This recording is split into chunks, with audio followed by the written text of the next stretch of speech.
ایک گھنے جنگل میں طرح طرح کے پرندے اور جانور رہتے تھے۔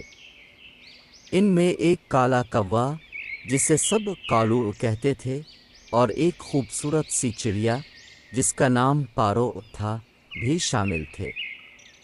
کالو اپنی چالاکی اور شرارتوں کے لیے مشہور تھا، جبکہ پارو اپنی خوبصورتی اور نرمی کی وجہ سے سب کی پسندیدہ تھی۔ کالو کوا بہت شرارتی تھا۔ وہ دوسروں کا کھانا چرا لیتا، ان کے گھونسلے خراب کر دیتا اور کبھی کبھی بلا وجہ سب کو تنگ کرتا۔ جنگل کے باقی پرندے اور جانور اس کی ان حرکتوں سے بہت پریشان رہتے، لیکن چونکہ کالو بہت ہوشیار تھا، کوئی اس کو پکڑ نہیں پاتا تھا۔ پارو چڑیا، جو ہمیشہ دوسروں کی مدد کرتی تھی، کالو کی ان حرکتوں کو ناپسند کرتی تھی۔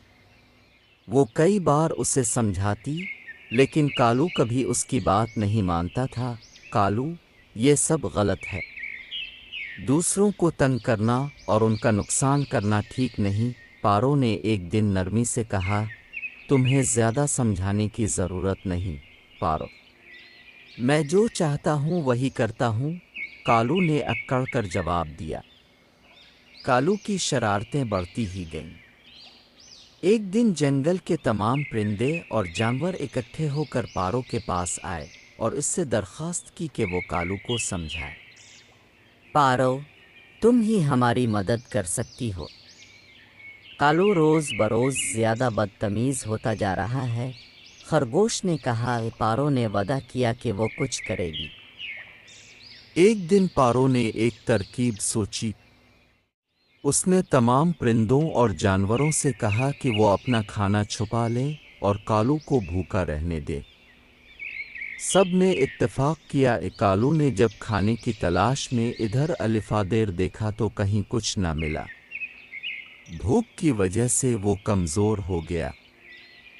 تب اسے اپنی غلطیوں کا احساس ہونے لگا۔ میں نے سب کو تنگ کر کے بہت غلط کیا، شاید اسی لیے سب نے میرا ساتھ چھوڑ دیا ہے۔ کالو پارو کے پاس گیا اور معافی مانگی۔ پارو، میں نے تمہاری بات نہ مان کر بہت غلطی کی، مجھے معاف کر دو۔ اگر تم وعدہ کرو کہ آئندہ ایسا نہیں کرو گے تو ہم تمہیں معاف کر دیں گے۔ کالو نے وعدہ کیا اور اس دن کے بعد وہ ایک اچھا کوا بن گیا۔ جنگل کے سب جانور اور پرندے اس سے خوش رہنے لگے۔ کالو کوا نے معافی تو مانگ لی تھی، مگر اس کی شرارتی فطرت پوری طرح ختم نہیں ہوئی تھی۔ کچھ دن تک وہ اچھا رہا، لیکن جلد ہی اس کے دل میں پھر سے شرارتوں کا خیال آنے لگا۔ ایک دن وہ سوچنے لگا، سب نے مجھے معاف تو کر دیا ہے، لیکن اگر میں دوبارہ اپنی چالاکی دکھاؤں تو کیا ہوگا؟ آخر میں تو سب سے ہوشیار ہوں۔ اسی سوچ کے ساتھ کالو نے ایک نئی چالاکی کا منصوبہ بنایا۔ اس بار اس نے فیصلہ کیا کہ وہ سب کو بے وقوف بنائے گا، لیکن اس طرح کہ کسی کو شک نہ ہو۔ کالو کی حرکتوں کا اندازہ پارو کو جلد ہی ہو گیا۔ وہ سمجھ گئی کہ کالو اپنی پرانی عادتیں نہیں چھوڑ سکتا۔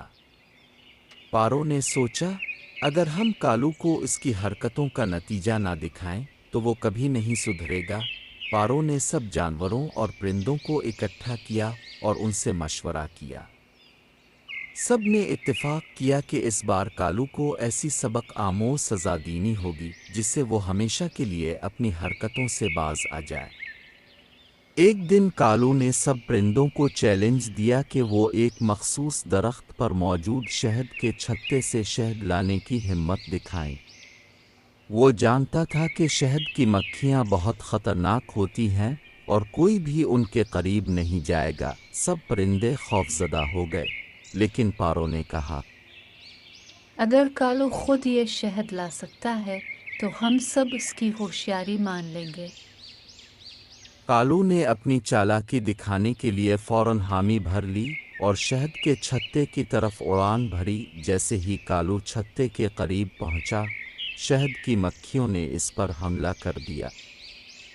کالو نے بھاگنے کی کوشش کی، لیکن مکھیاں اس کا پیچھا کرتی رہیں۔